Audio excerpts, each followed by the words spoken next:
Good morning students, मैं अभिनव अवस्थी, नाम तो आप जानते ही हैं मेरा। तो आप सभी का मेरे लेक्चर नंबर 23 में वापस से आप सभी का स्वागत है, ठीक है ना। और अब स्वागत से काम चलने वाला नहीं है, कुछ काम भी करना पड़ेगा, ठीक है। तो जैसा कि मेरे लास्ट 21 जो लेक्चर हुए हैं, उन 21 लेक्चरों में मैंने आपको चैप्टर नंबर 1, चैप्टर नंबर 2, जिसको मैंने टोटली फिनिश भी कराया है, और उनसे संबंधित कुछ न्यूमेरिकल्स प्रॉब्लम्स थी, उनको भी मैंने शॉर्ट आउट किया है। तो आज हम हमारे इस लेक्चर नंबर 23 में लेसन नंबर 3 इलेक्ट्रिक पोटेंशियल यानी कि विद्युत विभव को स्टार्ट कर रहे हैं। इम्पोर्टेंट चैप्टर है, सारे टॉपिक्स इंपॉर्टेंट हैं, लेकिन जितने इंपॉर्टेंट है उतने ही ईजी भी हैं, तो आप इनको ढंग से पढ़िएगा और समझिएगा, ठीक है। तो ध्यान दें, लेसन नंबर 3 चैप्टर का नाम है विद्युत विभव, ठीक है। तो हमारा लेसन नंबर 3 हो गया विद्युत विभव। अब हम इसके बारे में पढ़ना स्टार्ट करते हैं, ठीक है। तो हमारा पहला टॉपिक ही बनता है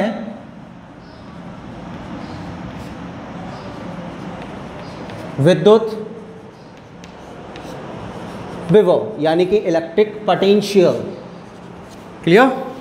तो ध्यान दें, वैसे विभव के बारे में आपने 10th क्लास में भी पढ़ा होगा, विभव पढ़ के आए आप सभी लोग, तो वहां पर आपने पढ़ा है छोटा सा पार्ट, यहां पर आप पढ़ेंगे बड़ा वाला पार्ट, ठीक है। तो कैसे, ध्यान दीजिए।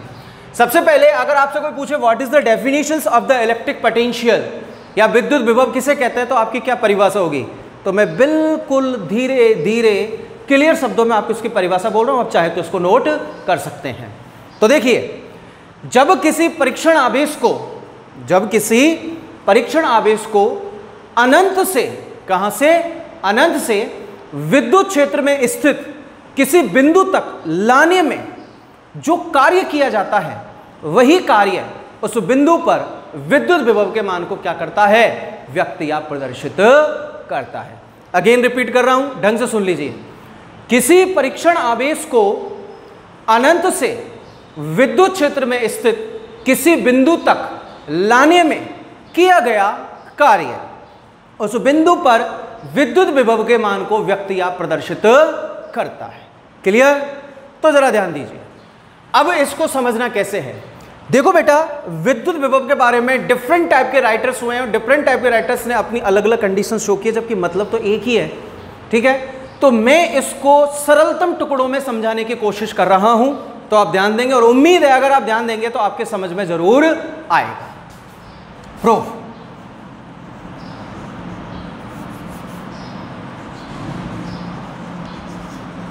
इलेक्ट्रिक पोटेंशियल, विद्युत विभव। तो अकॉर्डिंग अवर डेफिनेशंस, मैंने देखा ये मेरे पास विद्युत क्षेत्र है, ठीक है, और ये मेरे पास एक इन्फिनिटी सिचुएशन है, अनंत वाली है, और यहां पर परीक्षण आवेश रखा है। अब आप चाहे तो इसको परीक्षण आवेश बोल सकते हैं, या फिर आप उसको क्या कह सकते हैं, एकांक धनावेश, क्योंकि आप जानते हैं Q0 जो परीक्षण आवेश होता है, इसका मान कितना होता है, 1 कूलम होता है, और ये कैसा आवेश होता है, धनावेश होता है, ठीक है।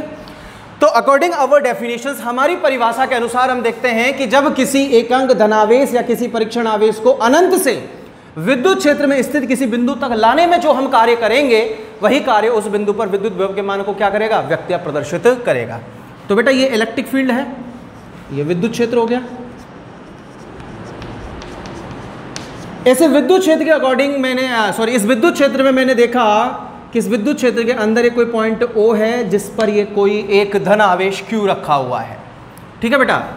अब इस बिंदु O से जहां तक विद्युत क्षेत्र फैला हुआ है, बिंदु O से जहां तक, यानी कि विद्युत क्षेत्र की अंतिम परिसीमा तक की जो दूरी है, उसको मैंने कितना मान लिया, R मान लिया, और यहां से ये कंडीशन कैसी हो गई, इन्फिनिटी हो गई, इन्फिनिटी, अनंत दूरी, हमें पता ही नहीं इसका परिमाण कितना है।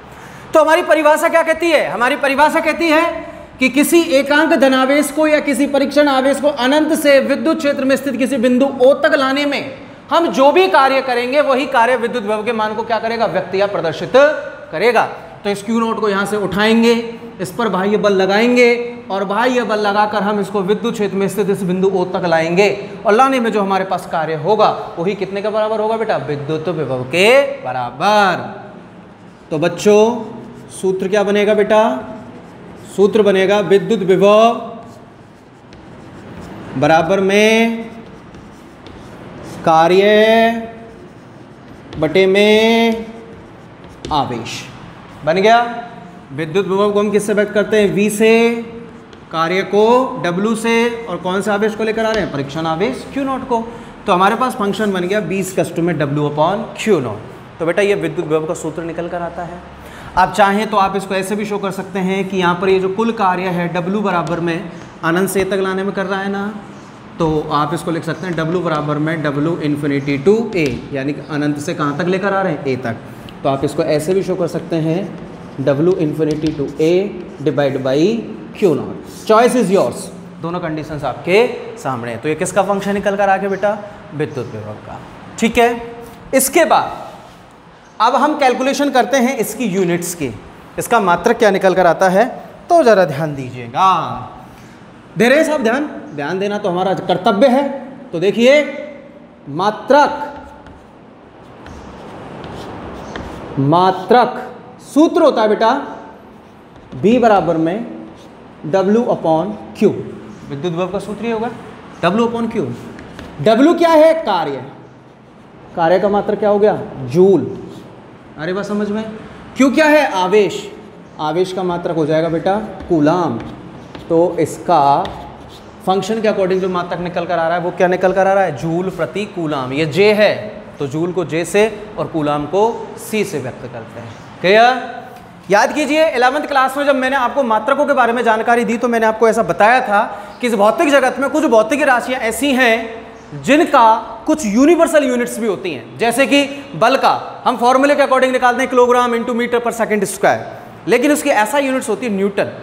तो यूनिवर्सल यूनिट हो गई ना, ठीक है ना, यानी कि सार्वत्रिक मात्रक। ठीक उसी प्रकार विभव का फॉर्मूले के अकॉर्डिंग जो हमारे पास फंक्शन जो यूनिट्स निकल कर आ रही है वो आ रही है जूल प्रति कूलाम।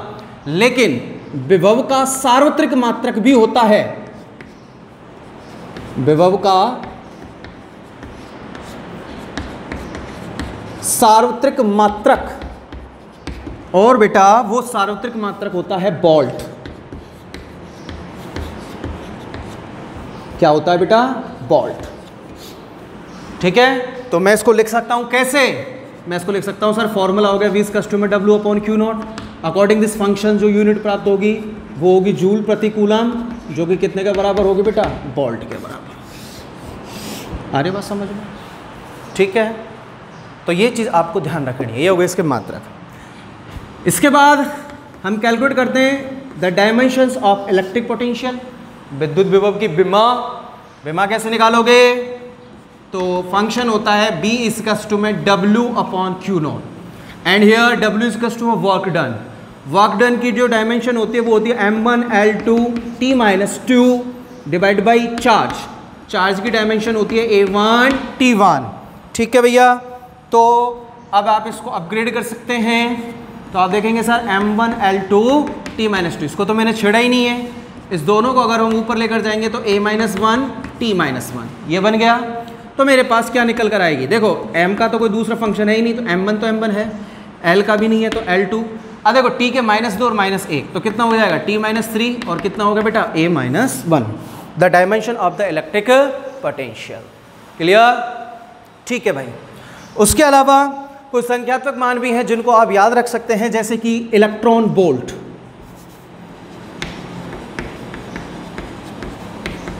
इलेक्ट्रॉन वोल्ट क्योंकि ये न्यूमेरिकल्स में बहुत ज़्यादा उपयोगी साबित होती है चीज़।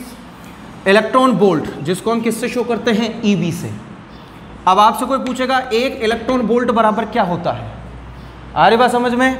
तो एक इलेक्ट्रॉन वोल्ट बराबर होता है 1.6 × 10⁻⁻19 जूल। एक इलेक्ट्रॉन बराबर होता है, एक इलेक्ट्रॉन वोल्ट बराबर होता है 1.6 × 10⁻⁻19 जूल। आपको पता चलना चाहिए सर होता कैसे है ये, भाई देखो पता होना चाहिए, रट्टा नहीं मारना है, रट्टा नहीं मारना है बिल्कुल भी, मालूम होनी चाहिए हर कंडीशन। देखो कैसे, ऐसे जैसे कि आपको मालूम चल गया कि सर एक इलेक्ट्रॉन वोल्ट में 1.6 × 10⁻⁻19 जूल होते हैं, तो आप इसको कैसे लिखेंगे, आप इसको लिखेंगे सर इलेक्ट्रॉन लिख दिया इनटू 1 वोल्ट, लिख दिया ना आपने इसको ऐसे, 1 इलेक्ट्रॉन इंटू 1 वोल्ट। भाई 1 इलेक्ट्रॉन वोल्ट का मतलब 1 इलेक्ट्रॉन इंटू 1 वोल्ट, तो 1 इलेक्ट्रॉन वोल्ट बराबर ई इलेक्ट्रॉन, इलेक्ट्रॉन पर उपस्थित आवेश कितना होता है 1.6 इंटू 10⁻⁻19 कूलम हो गया। और 1 वोल्ट, तो 1 वोल्ट बराबर में कितना हो जाएगा बेटा 1 जूल बटे में 1 कूलम।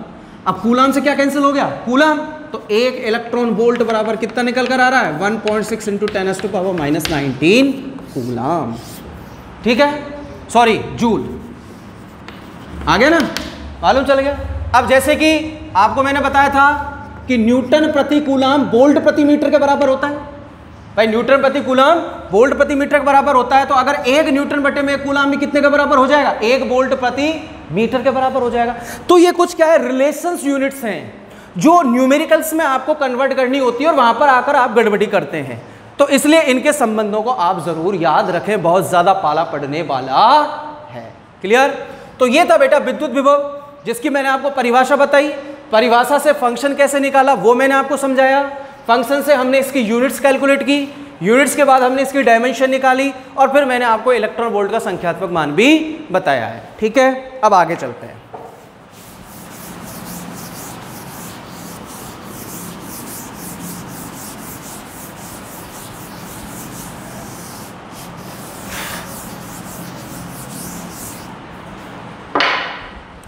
अगला टॉपिक आता है विभवांतर।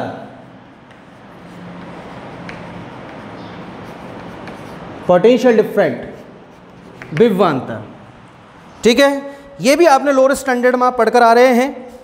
तो विभवांतर क्या होता है सुन लीजिए, केवल एक माइनर सा अंतर है विद्युत विभव और विभवांतर में, और वो अंतर क्या है सुनिए। जैसे कि विद्युत विभव की हम परिभाषा पढ़ते हैं, तो विद्युत विभव की परिभाषा कहती है कि किसी परीक्षण आवेश को अनंत से विद्युत क्षेत्र में स्थित किसी बिंदु तक लाने में किया गया कार्य।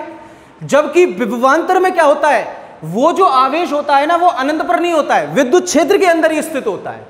आ रही बात समझ में, कहां स्थित होगा विद्युत क्षेत्र के अंदर स्थित होगा। तो परिभाषा क्या बनेगी, किसी एकांक धन आवेश को विद्युत क्षेत्र में स्थित किसी एक बिंदु से दूसरे बिंदु तक विस्थापित करने में किया गया कार्य उन दोनों बिंदुओं पर उत्पन्न विभव के मान में आने वाले अंतर को व्यक्त या प्रदर्शित करता है, जिसे हम क्या कहते हैं विभवांतर, पोटेंशियल डिफरेंट। वापस से बोलूं परिभाषा, बोल देता हूं, है ना। तो सुन लीजिएगा, विभवांतर की परिभाषा बनती है बच्चों, किसी एकांक धनावेश को विद्युत क्षेत्र में स्थित किसी एक बिंदु से दूसरे बिंदु तक ले जाने में किया गया कार्य उन दोनों बिंदुओं पर उत्पन्न विभव के मान में अंतर को क्या करता है, व्यक्त करता है, जिसे हम क्या कहते हैं विभवांतर। क्लियर। तो जरा ध्यान दीजिएगा, यानी कि इसको अगर हम देखें कि सर ये हमारे पास इलेक्ट्रिक फील्ड हो गया, ये विद्युत क्षेत्र, इस विद्युत क्षेत्र में मैंने देखा कि सर यहाँ पर ये कोई मेरे पास पॉइंट ए है और यहाँ पर ये मेरे पास कोई पॉइंट बी है। पॉइंट ए पर कोई भी एक चार्ज क्यू रखा हुआ है और पॉइंट बी पर चार्ज क्यू नॉट रखा हुआ है, और ये इन दोनों के मिड डिस्टेंस कितनी हो गई, स्मॉल आर। ठीक है, अब आप देख लीजिएगा ये दोनों जो पॉइंट हैं इस विद्युत क्षेत्र के अंदर ही तो उपस्थित है क्या, नहीं है ना। और जब ये दोनों इस विद्युत क्षेत्र के अंदर उपस्थित हैं तो कंडीशंस क्या बनेगी, इस परीक्षण आवेश क्यू नोट को या इसको एकांक धनावेश बोल लीजिए, इसको बिंदु ए से बिंदु ए तक ले जाने में तो हम WBA कार्य कर रहे हैं कि नहीं कर रहे हैं। अरे बात समझ में, कहां से कहां तक ले जा रहे हैं, बी से ए तक ले जाने में जो भी हम कार्य कर रहे हैं वह कार्य इन दोनों बिंदुओं पर उत्पन्न विभव के मान में आने वाले अंतर को क्या करेगा, व्यक्त या प्रदर्शित करेगा। तो बेटा पॉइंट ए पर जो विभव उत्पन्न होगा वो होगा BA, और पॉइंट बी पर जो विभव उत्पन्न होगा वो कितना होगा BB। तो दोनों का जो पोटेंशियल डिफरेंट होगा डेल्टा B बराबर में क्या होगा BA माइनस BB। आ रही बात समझ में, हमने BA माइनस BB ही क्यों लिखा है, BB माइनस BA क्यों नहीं लिखा, क्योंकि इतिहास गवाह है, इतिहास गवाह है कि कृष्ण के मामा कंस ही थे, अमिताभ बच्चन थोड़ी हो। ठीक उसी प्रकार फिजिक्स में भी इतिहास गवाह है कि जब भी किसी भौतिक राशि के मान में अंतर या परिवर्तन ज्ञात करना हो तो उसकी अंतिम स्थिति में से उसकी प्रारंभिक स्थिति को घटा दिया जाता है। तो बी इनिशियल पॉइंट है, प्रारंभिक स्थिति है, और ए फाइनल सिचुएशन है, अंतिम स्थिति है। तो अगर मैं विभव का अंतर निकालूंगा तो अंतिम में से प्रारंभिक को तो घटाऊंगा, तो डेल्टा बी बराबर में B A minus B B, जिसका मान दोनों पार किए गए कार्य के जिसका मान एक आवेश को दूसरे एकांक धन आवेश को एक बिंदु से दूसरे बिंदु तक ले जाने में किए गए कार्य कि कैसा होगा, बराबर। तो बेटा B A minus B B बराबर में W B A upon Q not, that's called is the potential difference. ठीक है, तो सिंपल सा अंतर आगे विभव और विभवांतर में। विभव में तो क्या हो रहा है कि पॉइंट को मैं कहां से लेकर आ रहा हूं बेटा, इन्फिनिटी से, अनंत से, और विभवांतर में मैं कहां से लेकर आ रहा हूं, विद्युत क्षेत्र में स्थित किसी एक बिंदु से दूसरे बिंदु तक लेकर आ रहा हूं। क्लियर? ठीक है, तो ये हो गया बेटा विद्युत विभव और विभवांतर। ठीक है, अब अगली कंडीशंस क्या हैं? अगली कंडीशंस को समझने के लिए आपको थोड़ा सा ध्यान देना पड़ेगा। थोड़ा ही दे लो, ज्यादा मत देना, क्योंकि ज्यादा दे दिया तो कब्जी हो सकती है तुम लोगों के, इसलिए मामूली सा ध्यान देना है, क्योंकि वो टॉपिक भी इतना हल्का ही है। तो जरा ध्यान दीजिए, अगला टॉपिक है हमारे पास विद्युत क्षेत्र से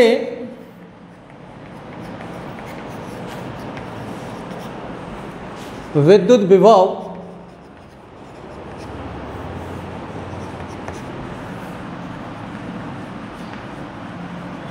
की गणना। विद्युत क्षेत्र से विद्युत विभव की गणना। अब यहां से मैं आपको विभवांतर की वैल्यू भी निकाल कर बताऊंगा। तो बेटा माइंड को एकदम बैलेंस रखिए, क्योंकि ये दुनिया का सबसे इजी टॉपिक है, लेकिन इन पर आधारित जो न्यूमेरिकल्स बनते हैं ना बेटा बोर्ड में, जैसे कि इस बार आपने 12th क्लास का बोर्ड का पेपर देखना, उसमें एक क्वेश्चन बहुत घुमा कर दिया, लेकिन वो टफ नहीं था, वो हमारी कमियों की वजह से, यानी कि हमारी लापरवाही की वजह से वो नॉर्मली राजस्थान के लगभग 95% स्टूडेंट्स का गलत हुआ है। तो वो कमियां कहां हैं कि हम टॉपिक को एक गलती कर देते हैं, हम टॉपिक को हल्के में ले लेते हैं, और वो हल्की चीज ही बाद में भारी पड़ती है। तो वो इस टाइप के टॉपिक होते हैं, तो आप ध्यान देना। हमारा टॉपिक है विद्युत क्षेत्र से विद्युत विभव के मान की गणना। तो इसका जो थ्योरेटिकल पोर्शन है वो कैसे क्रिएट होगा, तो मैं बोल रहा हूं उसको ढंग से सुनिएगा। हमने कोई माना एक कोई परीक्षण आवेश है जो कि अनंत पर स्थित है, ठीक है। अब उस परीक्षण आवेश को मैं अनंत से विद्युत क्षेत्र में लेकर आ रहा हूं। कहां लेकर आ रहा हूं? विद्युत क्षेत्र में लेकर आ रहा हूं। और विद्युत क्षेत्र में लेकर आऊंगा तो मुझे क्या करना पड़ेगा? कार्य करना पड़ेगा, और वो कार्य किसकी स्थिति को व्यक्त करेगा? विभव की स्थिति को व्यक्त करेगा। तो ध्यान दें, ये लीजिए मैं प्रूफ कर रहा हूं, तो थोड़ा सा कंसेप्चुअली थिंक है, तो आप ध्यान देंगे बेटा। ये मेरे पास हो गया विद्युत क्षेत्र, क्लियर? ये विद्युत क्षेत्र, ओके। यहां पर ये पॉइंट ए है, इस पॉइंट ए पर कोई बिंदुपत आवेश Q रखा हुआ है, ठीक है। और इस पॉइंट ए से ये अल्पांश दूरी है, और ये अल्पांश दूरी इस विद्युत क्षेत्र की अंतिम स्थिति को व्यक्त कर रही है और बता रही है कि इस डीएल दूरी तक ही, यानी कि बिंदु ए से डीएल दूरी तक ही विद्युत क्षेत्र फैला हुआ है, इसके बाहर विद्युत क्षेत्र खत्म है। ये केवल इस चीज का परिमाण दे रही है, ठीक है। अब हम देखते हैं कि यहां से इन्फिनिटी सिचुएशन पर ये कोई पॉइंट है जो कि अनंत की स्थिति को व्यक्त कर रहा है, और यहां पर ये कोई परीक्षण आवेश Q नॉट रखा हुआ है, ठीक है। अब मैं बार बार एक चीज को कह रहा हूं, और मैं क्या कह रहा हूं ढंग से ध्यान देना भैया। मैं बार बार एक चीज पर फोकस कर रहा हूं कि इस परीक्षण आवेश Q नॉट को अनंत से विद्युत क्षेत्र तक लाने में। अब भैया ये Q नॉट हनुमान जी तो है नहीं कि जो उड़कर अपने आप ही आ जाएगा, या मैं कोई भूमि अप्रियत बाबा ना भरे जो या उठा के यहां ले आएगा। ये चल के आएगा, और चल के कैसे आएगा कि हमें इस पर क्या लगाना पड़ेगा? बाह्य बल लगाना पड़ेगा। तो बेटा मैं क्या करता हूं, इस Q नॉट जो परीक्षण आवेश है इस पर मैं लगाता हूं बाह्य बल, एक्सटर्नल फोर्स। क्या लगाता हूं? बाह्य बल। और बाह्य बल लगाकर इस Q नॉट को मैं यहां से क्या करता हूं? विस्थापित करता हूं, और कहां लेकर आता हूं? विद्युत क्षेत्र की ओर। लेकिन ध्यान दें, जैसे ही ये Q नॉट यहां से गति करके बाह्य बल के कारण यहां से चलकर जैसे ही ये विद्युत क्षेत्र की सीमा में प्रवेश करता है, जैसे अब तो देखो यहां पर तो इन्फिनिटी है, तो ये फ्री है, इसका कोई विरोधी बल नहीं है, क्योंकि इन्फिनिटी सिचुएशन से आ रहा है, हमें पता नहीं है कुछ भी। लेकिन जैसे ही बाह्य बल के कारण ये यहां से गति करते, जैसे ही इलेक्ट्रिक फील्ड की सीमा में घुसता है, तो यहां पर धनावेश बैठा है कि नहीं बैठा है, ये इसको अपनी सीमा में नहीं घुसने देगा, इसका अंदर घुसने का क्या करेगा, विरोध करेगा। अरे भैया हमारे घरों में भी कोई अजनबी आदमी आएगा तो हम उससे पूछेंगे तो सही कौन है, कहां से आया, क्यों घुस रहा है अंदर, ऐसे ही क्यों इस क्यू नोट को अपने घर में ऐसे थोड़ी घुस जाने देगा, तो इसका विरोध करेगा कि नहीं करेगा। तो जैसे ही इस क्यू नोट, यानी कि अब मैं थोड़ा सा रफ वर्क कर रहा हूं, जैसे क्यू नोट यहां से चलकर कहां आ गया, यहां आ गया, इस पर ही सीमा पर आ गया, तो ये जो बिंदुवत आवेश है क्यू, सेम नेचर के हो गए दोनों, सेम नेचर होने के कारण इसका यहां अंदर आने का क्या करेगा, विरोध करेगा। तो अब हम देखते हैं कि इसका विरोध करेगा तो इस पर विपरीत दिशा में कौन सा बल लगेगा, प्रतिकर्षण बल लगेगा। कौन सा बल लगेगा, प्रतिकर्षण बल। तो बाह्य बल तो उसको अंदर ले जाने का प्रयास कर रहा है और प्रतिकर्षण बल इसका अंदर आने का क्या कर रहा है, विरोध कर रहा है। तो यहां से एक चीज स्पष्ट होती है कि इस पर लगने वाला बाह्य बल परिमाण में कौन से बल के बराबर है बेटा, प्रतिकर्षण बल के बराबर है, परंतु दोनों की दिशा एक दूसरे के जस्ट कैसी है, विपरीत है क्या, नहीं है ना। तो F बाह्य बल बराबर में F प्रतिकर्षण बल। अब ये चीज समझ में आ गई कि प्रतिकर्षण बल क्यों लग रहा है और बाह्य बल क्यों लग रहा है, क्लियर, ठीक। अब देखो फिजिक्स कितनी इजी सी चीज है, सिंपल सी बात बताती है हमेशा, इसके अलावा ये कुछ नहीं कहती। ये केवल एक छोटी सी ये बात बता रही है कि आप इसको अनंत से यहां तक लेकर आ रहे हो, तो यहां से यहां तक लेकर आए, कितना कार्य किया कोई जानकारी नहीं है। क्यों नहीं है, क्योंकि ये इन्फिनिटी डिस्टेंस है, कहां तक कैलकुलेट करोगे, पता है क्या, कुछ नहीं पता है ना। अब स्टार्ट होगी अगली कैलकुलेशन, या असली कैलकुलेशन यहां से स्टार्ट होती है कि सर यहां से हम इसको लुढ़काते लुढ़काते बाह्य बल के कारण कहां ले आए, यहां ले आए, यहां से अंदर जा रहे हैं तो जितना बाह्य बल लग रहा है उतने ही परिमाण का क्या लग रहा है, प्रतिकर्षण बल, जो कि सेम नेचर का होने के कारण उसके अंदर आने का क्या कर रहा है, विरोध। लेकिन फिर भी हम प्रतिकर्षण बल का विरोध करके उसको अंदर लेकर जा रहे हैं। तो जैसे ही ये, और इसको लाना कहां है, हमें पॉइंट ए तक लाना है, तो बेटा यहां से यहां तक लाऊंगा तो मैं कितनी दूरी तक विस्थापित कर रहा हूं, डीएल दूरी तक ही तो विस्थापित कर रहा हूं। अब आगे बात समझ में, डीएल दूरी क्यों ली मैंने, ठीक है। तो मेरी लैंग्वेज पता है क्या बनेगी, अब ये बनेगी अतः आवेश, ब्रैकेट में लिख देना क्यू नॉट को डीएल दूरी तक विस्थापित करने में किया गया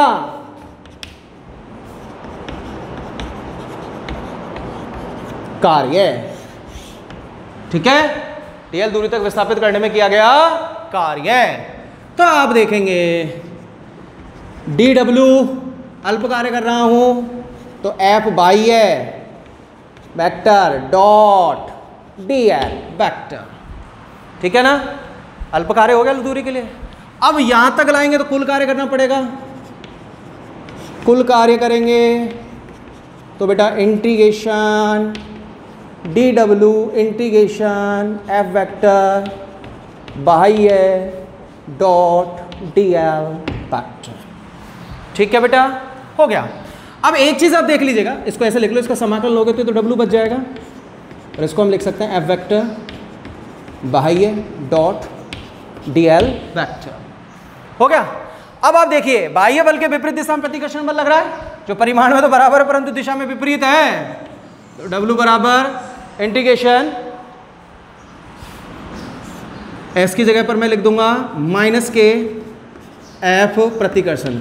अब ये चीज समझ में आ गई आपको, मैंने एफ वाई की जगह पर माइनस के प्रतिकर्षण कहां से रखा है, यहां से, ठीक है, dot DL vector, clear, okay.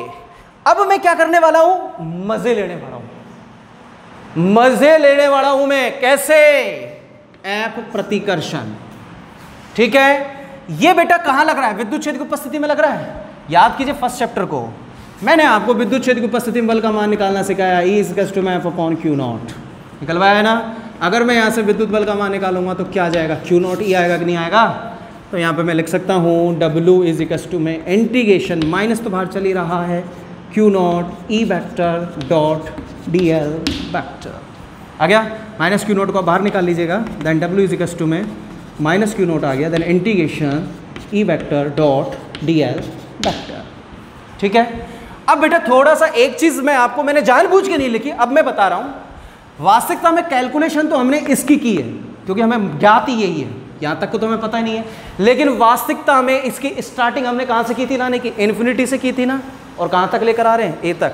तो यहां पर लिमिट लगा देंगे अनंत से लेके ए तक, अनंत से लेके ए तक, लोअर लिमिट इन्फिनिटी और अपर लिमिट ए। समझ में आ गया मैंने लिमिट कैसे लगाई है? ठीक है ना? ठीक है भाई, अब जरा ध्यान दीजिए, एक बिंदु से लेके दूसरे बिंदु पर लेकर जा रहा हूं, ठीक है ना? तो दोनों बिंदुओं का जो विभवांतर उत्पन्न होगा डेल्टा बी बराबर में, तो अंतिम स्थिति क्या बन रही है? बी ए, और इनिशियली कंडीशन क्या बन रही है? इन्फिनिटी। तो B A minus B infinity बराबर, याद कीजिए मैंने जस्ट अभी दोनों बिंदुओं का विभव का अंतर निकाल रहा हूं, तो अभी जस्ट मैंने आपको विभवांतर का फॉर्मूला बताया था, डेल्टा बी बराबर में B A minus B B बराबर में delta B A upon Q not. बोलो बेटा, बताया था कि नहीं बताया था?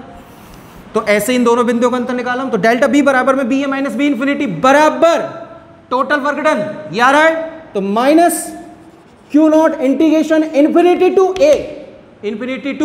ए E vector dot D L vector रख दिया, और बटे में कौन बैठा है बेटा?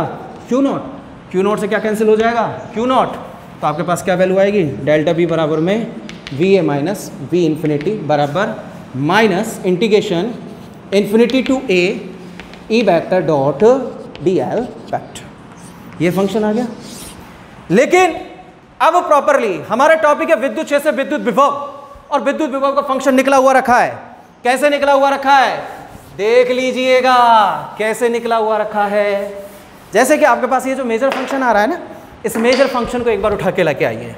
मेजर फंक्शन कह रहा है, ये कह रहा है भैया कि डेल्टा बी बराबर में V A minus V infinity बराबर में minus integration limit infinity to capital A E vector dot D L vector.